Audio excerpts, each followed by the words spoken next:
G'day fellas and welcome to a casted game. Spawning in over on the west side of the map, it is the one and the only Beastie QT, who currently sits at rank number 6 on the ladder. This guy is an absolute beast. There's no surprise you guys did hear it. He's going to be playing the Mongols for us today, and very interestingly on this map. So this is, of course, King of the Hill that we are playing here. There's no real close starting wood line here. I mean, he does have line of sight over here, but there's just so few trees on this map. He said, you know what, I'm just going to go and I'll take these straggler trees here. We'll call it a day. He's found a nice little spot here between his gold mine and his berries, so he's going to be super happy with that. Dropping down the Uvu as well, front Uvu at the front of his base. Super great spot. He's going to love that. And now moving over towards his opponent's base, let's talk about who his opponent is.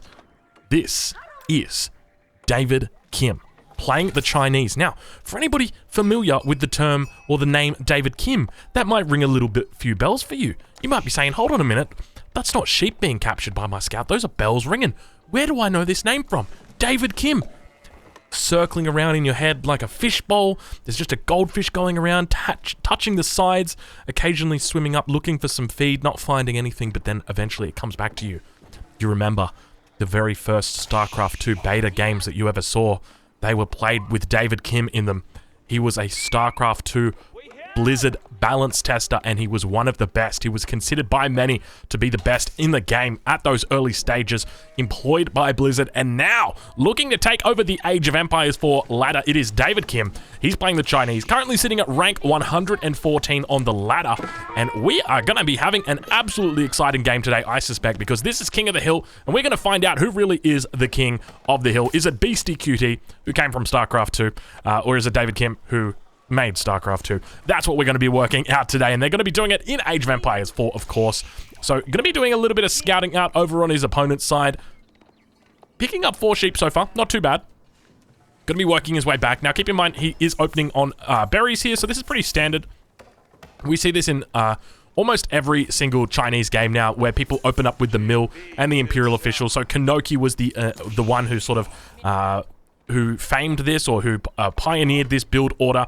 Once we saw this, so I think it was within about a day of me publicizing this build order on stream, it just went absolutely crazy, and you saw every Chinese player doing it. So if you're not doing this build order with China, you got to be doing it. It is by far the most efficient build order. For anybody who doesn't know Kanoki, he actually started a website for Age of Empires 3 called No Idle TC, and he posted a lot of his build orders, does a lot of theory crafting for the game, and now he's over in Age of Empires 4. He's doing the same thing here, and this is one of the build orders one of the openings at least, that he created for the Chinese. So super great to see it getting used so widely for the Chinese on the ladder. So opening up with a single villager on the lumber camp here, going to collect a little bit of tax gold there, but 19 gold now going to be coming through.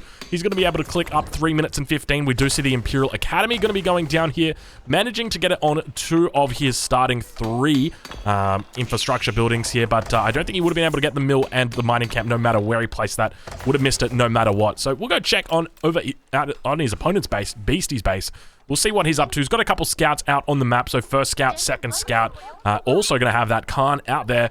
And one thing to note, obviously opening up stable, he's going to be looking to transition now into the second age.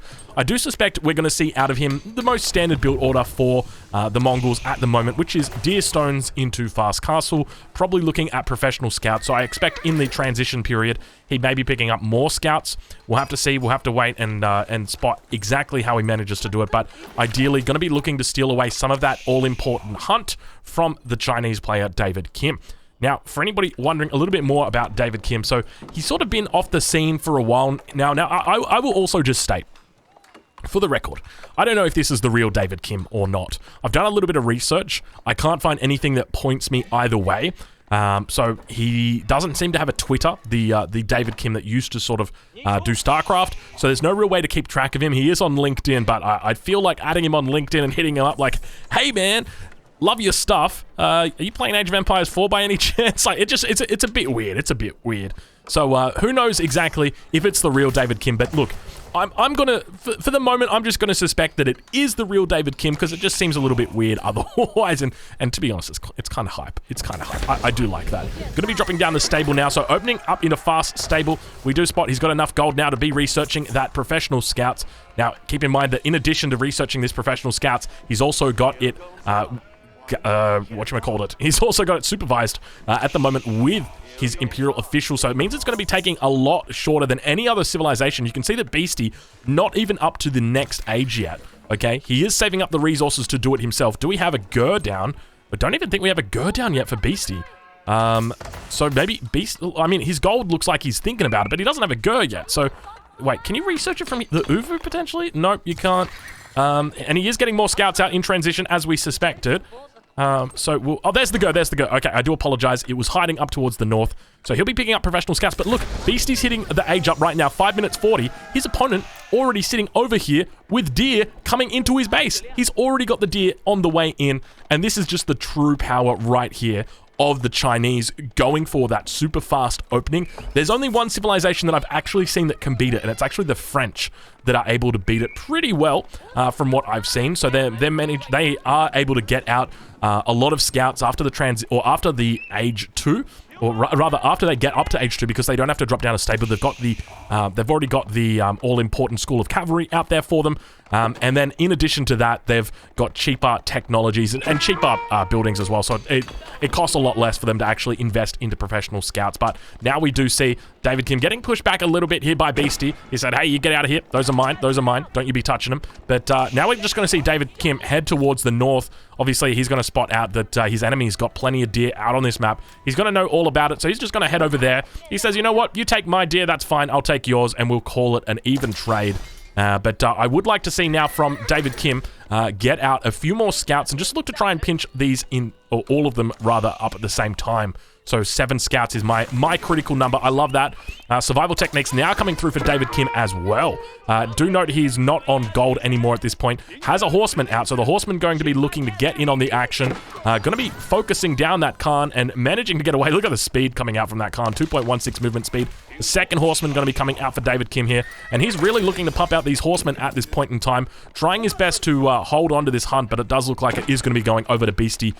He's managed to get 3 of his deers stolen, but keep in mind at this point, the man with the more scouts is going to be in a much more advantageous position. So what I would have loved to have seen him do is actually just push in towards these deer with a few more scouts, actually take them from Beastie right before his eyes, manage to try and get them back towards his base, and then go on the offensive, because he's going to have to run a lot further. Keep in mind, Beastie comes out here, he's waiting for those the professional scouts to come in. Once the professional scouts come in, he picks them up and immediately runs back towards his base, and then he's only got a short run for these ones right here, and then he's only got a short run for these ones as well. So whereas for David, he is going to have to run all the way back out to his enemy's side. He's going to have to do that multiple times. And now we've got early horsemen going up against horsemen.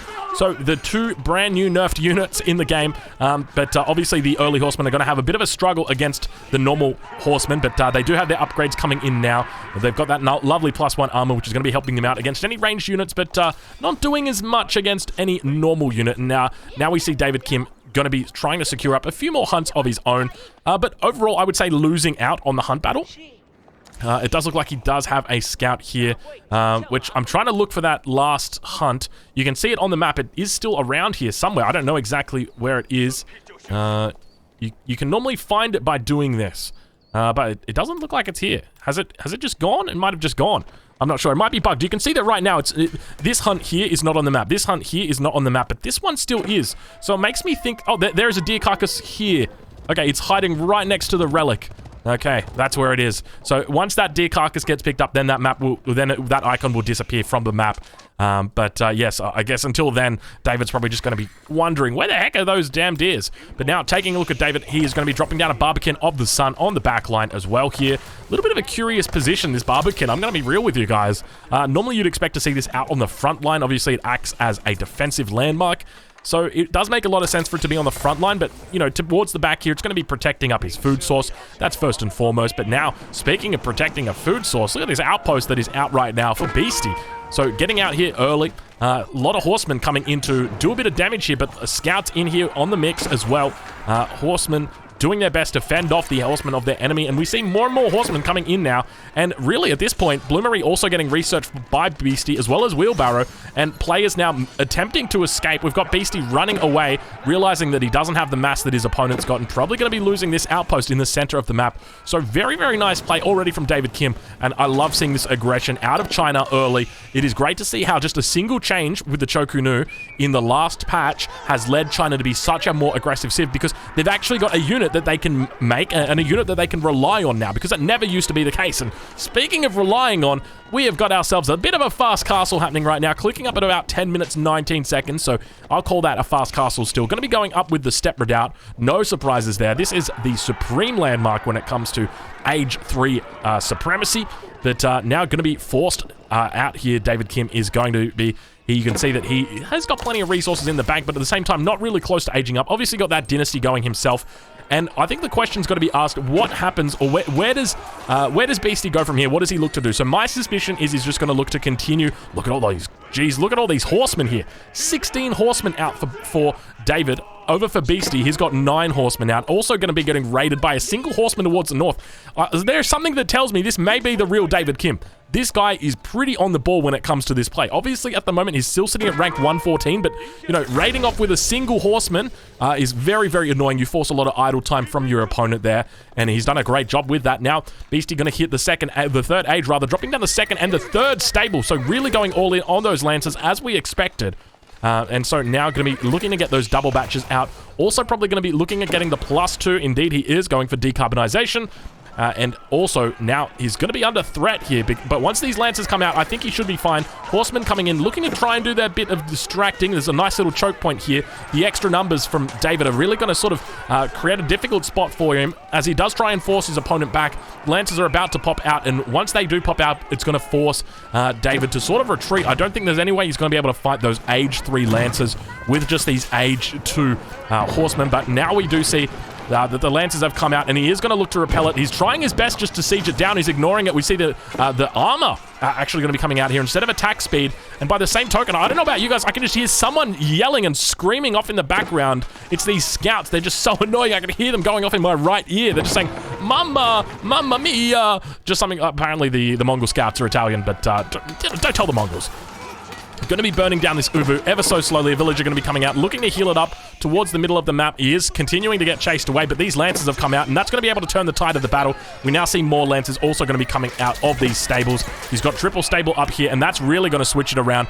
Beastie definitely having a huge lead at this point, managing to get up to the second, or rather the third age, and begin to transition into these Lancers is what is going to make all the difference. Keep in mind, he's also got +2. At least I think he's got +2. He does indeed have +2 coming in now, so you can see that.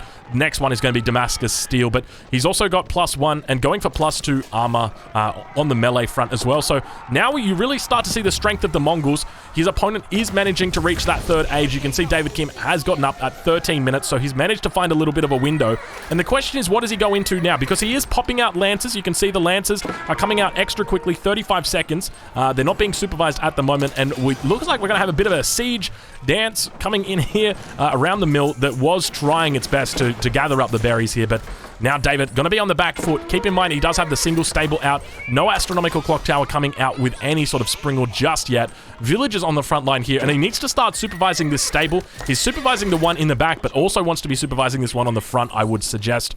We'll take a look and see. He does have the Imperial official upgrade, so he's going to be pulling in 40 gold at a time with this.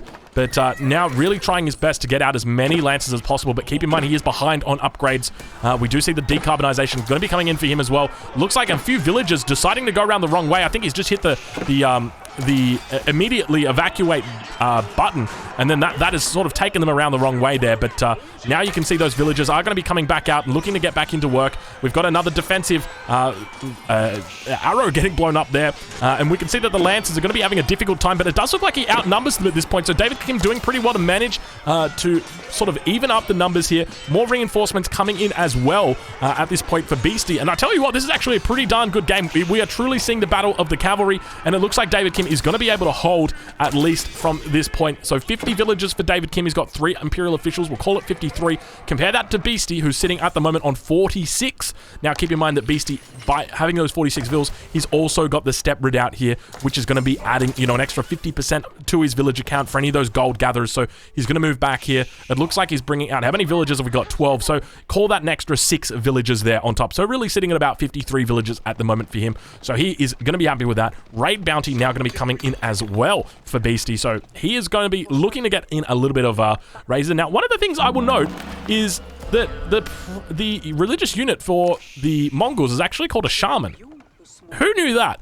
If you knew that, I want you to comment in the YouTube comments. Tell me that you knew that it was called a shaman. I mean, we know it's called a prayer tent, but I didn't realize it was called a shaman. And it looks like they move pretty quickly as well. They're not marked as unique units. Interesting. But they seem to be moving quick. It was probably just the Yam aura that was doing that. But Beastie actually has a very, very nice wood line here. I will just say, he is so safe up on this front. He's going to be very happy with that. Down towards the south, it looks like we've got a little bit of a raid attempt. Might have just been a scout just trying to get some information, but David going to be spotted out here as he moves across this enemy side. Plenty of cavalry out, and I do like this play a lot. Now, one of the things that actually works very well, if you're going for this play style, is instead of going for the astronomical clock tower, actually going for the Imperial Palace, because that is going to give you a huge amount of line of sight, so you're going to spot any raids coming in, but it's also going to give you the ability to spot out your enemy villagers. Now, David hasn't actually spotted this gold mine. He doesn't know that there may be villagers there, but he obviously is going to know that there needs to be villagers somewhere around here. He is going to run into this outpost. Now, this outpost is going to give Beastie plenty of heads up that, hey, there's a raid coming in. You got to be careful. He's going to be able to come back and catch it. We see the Lancers going to be running back with the movement speed, trying their best to get back here. 2.16 movement speed, and of course, they're going to be buffed up by the Yam network as soon as they enter in here as well. But now we've got David Kim, who's just going to fall back. He says, you know what? My enemy has probably had more than enough time to react to me, so I'm just going to fall back because I don't want to get flanked. I don't want to lose these units, and a very smart move by him. Wallalol towards the north. It's going to get picked off, though, just in time. David Kim manages to respond to it. Deerstone's trying its best to get out on the map. The new revised speed for these buildings is 1.12 tiles. Down towards the south, it looks like David Kim may be looking to burn that down. Deerstone's moving towards the middle here. So once again, David doing a great job of punishing his opponent at this point, but Beastie obviously playing it well as well. Another raid coming in here, getting picked up, or at least picking up a couple of these Lancers. We do have the +2 upgrades, both +2 upgrades for Beastie at this point in time. He's got +6 armor, and this is an action-packed match. I did not expect to see this much action coming out between these two players, especially considering you've got Beastie, who sits at rank 6, and David Kim, who sits outside the top 100, and typically you would expect those two sorts of ranks, you would expect it to be an overwhelming favor for his opponent, but very curiously, I just realized these berries are sitting outside, sort of behind this choke point here. But now, Wolf getting in on the action, a scout behind here as well. Beastie got a nice little scout back here. I do like this from him. And one of the things to note with Beastie is his line of sight around the map is just so impressive. He's got outposts just in all of these spots. You can see his villager moving forward. Going to be picking up that Yam network in all those important spots. Also doing very well with his Lancers here. I don't know whether we've got +2 on the Lancers of his opponent. We do have decarbonization coming through for him. And now it looks like the Monastery going to be coming forward here. And I love that this Monastery can actually move. Can it move with relics inside it? That's a good question. Well, I think we're going to find out. Wait, Monastery? Wasn't it a prayer tent? You're meant to be a prayer tent. You're not meant to be a monastery? What are you talking about? And now we see the Lancers up to 1.87 movement speed. I'm going to spot out. I want to see what happens when this monastery, aka prayer tent, unpacks itself. We can actually see on the minimap, very interestingly, when a building is unpacked, it returns to its larger size. Remember how in the last patch that was changed? And now we got Springald's going to be coming out here, looking to try and do as much damage as they can on the back line. Keep in mind, Lancers are not super effective against Springalds, just simply because they're slower units than, say, Scouts. But now we've got our little bit of a flank coming in for Beastie. He's going to look to take these down. Keep in mind, these are those those superior clock tower Springalds, and they are going to be looking to put on the hurt here. They've got an extra 50% HP. More Springalds coming in now as well. And Beastie actually getting cleaned up here on the front line. David Kim really demonstrating his prowess here. Now back to towards the north, we see the prayer tent, aka aka the monastery, has come out, and it does actually have a relic in it. That Scout's still calling out, shut up, Scout, you're so annoying. Oh my lord, this is so annoying. The whole battle's going on, and the Scout's just like, Yalla minne, apara, honda bisse. It's like, yes, you've been there for the last 26 minutes, my friend. We know that you see villagers. You can stop telling us now. Thank you. Like, it's insane. Ready? We're going to change over. Listen, listen. Stop it. And now they're just, oh my gosh, that's hilarious. So 2 relics now in the monastery that is very interestingly...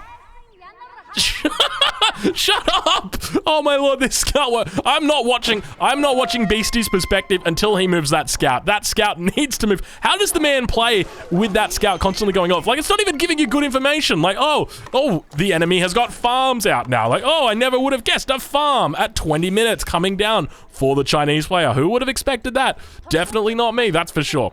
We're going to change back now over to his enemy's perspective and just see what he sees. Hopefully that Scout gets killed sooner or later so we can actually watch the perspective of Beastie. But in the meantime, it looks like David's going to be dropping down a mining camp on this forward gold vein. Towards the north, it looks like the Khan has sort of given him the preemptive alert here. A Scout going to be sitting at the back here. No villager's going to be coming out and looking to repair this one up, so hopefully he can look to get some units out here. Obviously, he's got Springalds down here. Doesn't actually have the movement speed upgrade for them just yet. Greased axles, there it is. But going to be just hopping down some stone walls. Look how fast he's actually going, but look at this very, very cheeky block coming in right now. Is this block actually going to be what he needs to be able to stop this? And looks like he might get up this last segment of the wall. No, he was not going to be able to. So Beastie is guaranteed to get through here, and very, very cheeky with that Scout. Going to prevent that wall from coming up, but you know what? It would have been prevented anyway from coming up. But now we've got the very, very slow Clock Tower Springalds moving across. Still no greased axles at this point, and villagers going to begin going down. 66 villagers for David Kim, going down to 65. We'll check out how many villagers he's got. He's sitting on 65 as well. We're going to quickly change back to his to David's perspective before that Scout starts alerting us. Oh my gosh, I love these Scouts. You know what? I wish I could change it. I wish there was an option to turn off Scouts, like turn off the Scout's voice command when spectating a game. Like, that would be nice. I would love to have that. But like, or at least make it so that like the longer a Scout stays in a hold position like this, the less it begins to call out. Because like, it makes sense to have it call out every 10 seconds if it's like different units that it's running into or that sort of thing. But like, to just be sitting idly and just calling out villagers all the time, I don't know, it just doesn't really make sense to be clouding up or to be clogging up the vocal lines there. So horticulture now going to be coming in as well for David Kim, and down a huge amount of score. But keep in mind, the Mongol score is bugged, so there's no real way for us to know how far ahead Beastie is of David Kim, or vice versa at this point. But now David going to be looking towards the south and looking to meet his opponent. Plenty of Lancers going to be coming out, as well as horsemen in here, and a lot of Springals on the back are going to force him to retreat out of this. He realizes that he doesn't want to be dealing with this. Obviously close to the base of the Chinese player also means that he could pull villagers at any second and look to potentially heal up those Springalds as well. Villagers now going to be coming out and probably looking to do some just some palisade walls. But now, this is very smart by Beastie. He's moved away enough from the Springalds that he's no longer going to be in any sort of threatening range. But now he's not paying attention. It looks like he might be under attack in multiple... Oh, he's attacking in multiple spots. Actually, I do think Beastie's got quite a lead at the moment. David Kim, he's got 36 military population out, but there's absolutely nothing right now to defend his base. He's got a single Springald, and his opponent has managed to get through. So if that had been a stone wall, it would have been a different story. But now it looks like he's really going to be in a difficult spot. These Springalds are going to be trying their best to come back and defend. A lot of scouts here for his opponent. So Beastie really starting to make a lot of scouts, and these are going to be what effectively counter these Springalds, because not only do they have that fast movement speed, but they're very cheap, and they've got a lot of HP on them, and they just do the exact same amount of siege as any other unit. We see those Lancers moving through the base of David Kim, and David having a very difficult time. Those scouts are still going to go down to the Springalds. So Springalds really demonstrating they are worth their weight in gold, or at least worth their weight in decarbonized iron, I guess. I don't even know what you do with that. But now look at this little choke point we got right here. David getting stuck in between the Step Redoubt and the gold mine, and definitely going to be calling that a rock and a hard place, that's for sure. And now going to be chased back Beastie going to be picking up another relic somewhere. There it is. 4th relic going to be picked up for Beastie, and he is continuing to move around the map. The Shaman with 1.15 movement speed, and I love the way that he's doing it, and just sort of moving around with the Shaman and the monastery, aka the prayer tent. Khan is getting knocked down as well. I suspect that was, yeah, towards the front here. Lance are going to be moving in with 2 HP and going to be 3-shotting these. Looks like the villagers are not even going to be paying attention to it and just managing to take it out. So where's the last relic? The last remaining relic is over on the side of David. He is yet to drop down a monastery himself, or at least I think so. Let's have a look. No, I take it back. He does indeed have a monastery. It is somewhere out here. We will find it. Do not worry. There it is. And it is rallied towards that relic. Just yet to make a monk just yet. Plenty of Springalds coming out. So David definitely paying attention to the meta. He knows that Springalds are good. I think that's understatement of the year. Springalds are good. Now, I've got a question for you guys. Why does this happen? All of the villagers are on this one side, and you can see them actually returning back to this side. So these villagers here are going all the way down here. Why does this happen? Like, for me, the logical thing would be you want them to spread, right? Like, the walking distance from here to there seems a lot less than from here all the way back up to there and then all the way back down. Like, it just doesn't really make sense. And I think, like, with having things like that, obviously it makes sense to go wheelbarrow to sort of mitigate that. But now, speaking of wheelbarrow, we've got Beastie QT looking to lift the forces of his own sort of base. He's actually secured up a sacred site. Going to be dropping down outposts here and looking for a victory. Traction Trebuchet up towards the north. That's going to be heading towards the castle, I would suspect. I think he does know about the castle. We'll have to see. But those lancers rather, going to be taking out the Shaman in the middle there. And now Beastie going to be pushing out. And Beastie definitely ahead at this point. Going to be sending 16 villagers to make this new landmark. Going up with the White Stupa. No real surprise there. The White Stupa definitely the stronger landmark out of the 2 Imperial Age landmarks for his opponent. Or for rather, the Mongol player. Now we've got those stone walls coming up, and this is what the Mongol player fears. When these stone walls start going up, it makes it a lot harder for them to have mobility. So earlier we saw the Mongols moving through here, through this nice little gap. Still not calling out. Why is she not calling out? Has she finally given up calling out? Maybe you could imagine if you could turn voices off on individual units. That'd be pretty cool. So Beastie, so yeah, David Kim is going to start limiting the mobility of Beastie. Now, obviously, Beastie is putting David on a timer as well. That is important to note. So by taking this sacred site, oh, I can still hear, I can hear that scout calling out. Is it somewhere on the, where is it? There's a scout somewhere. I can hear it calling.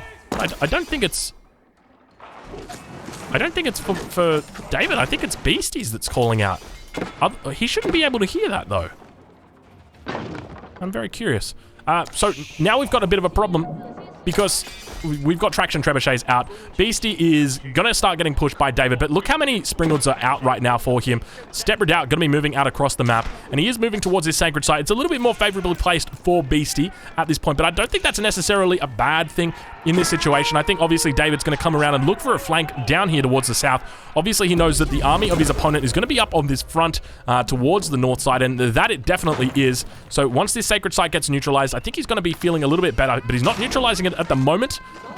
Step Redoubt doing its best to try and sort of run around with these villagers, but villagers actually looking to come in now on towards the back of the Springalds. The villagers do have their textile upgrade. They're not really focusing down any villagers at the moment. They've got to turn around, and indeed they begin to focus now and trying their best, but these Springalds probably should be able to overwhelm the enemy's opponents. But now that we actually see the real fight beginning, Beastie actually looking pretty insane right now, despite hitting Imperial upgrades. I think he does actually have elite Lancer. Indeed, he does have elite Lancer, and he's going to be shutting this down very quickly as his score begins to double his opponent. Where is he pulling this score from? It just doesn't make sense to me. They're both sitting on 2 town centers. They both have got, you know, really strong economies at this point in time. 69 villagers for Beastie, nice. 80 villagers for David, but still we see such a huge difference in scores for these plays. Now obviously we mentioned before, Mongols is bugged. You can't be guaranteed that their score is going to be exactly what you would expect it to be because of the way that it works when they unpack their building. So there's going to be a bit of inflation there, but you've got to start wondering, like, where is he pulling this stuff from? This is getting ridiculous. There's so many units out for him right now, and to me it just doesn't make sense. Obviously there's a lot of Springalds in here. They've got different unit compositions, but basically just going for a full cavalry based army at this point and doing incredibly well. Managing to somehow hold on to this wall. I don't know whether he's re-walled this up, if that's what's happened. One thing to note is that it's actually better, like, if your walls get sieged down like this, don't heal them. It takes forever. Just rebuild the wall. It's so much better. It can be a bit tough if your enemy moves in like this. Is that firing at the villager behind? Or is it firing at the wall? The Khan can focus it, or can fire at the wall? I didn't know that. There you go. So in this situation, you definitely want to be healing your wall when there are villagers behind. But speaking of villagers behind, these villagers are dying. The Khan is shooting over the wall. Just when you thought the Khan was perfectly balanced, that there was nothing wrong with the Khan, it turns out that the Khan can shoot over the top of stone walls. Of course it can. Of course it can. What else can't it do? He can literally do everything. I'm surprised. At this point, I'm surprised it can't build town centers. I'll say that much. But now, in the base of David Kim, he's going to be starting to struggle because his enemy is going to begin running throughout his base. We actually see we've got elite horsemen beginning to siege down his town center, but towards his own base, it looks like Springalds are going to be here. Not nearly enough of a threat compared to these elite horsemen and elite lancers that are going to be looking towards his farmline. This scout has been calling it out this whole time. I've been making fun of him. I said, what is this scout been doing on the backline? But it turns out all this time, the scout's been giving incredibly important information. He's going to be able to clean this up completely, and it looks like David Kim may be dropping the GG any second. There it is. Ladies and gentlemen, if you've enjoyed this game, make sure you go check out Beastie QT on stream. He is an absolute beast, as I say every single time. I'll leave a link in the description so you know exactly where to find him. Thank you so much for watching, and I will catch you guys in the next one.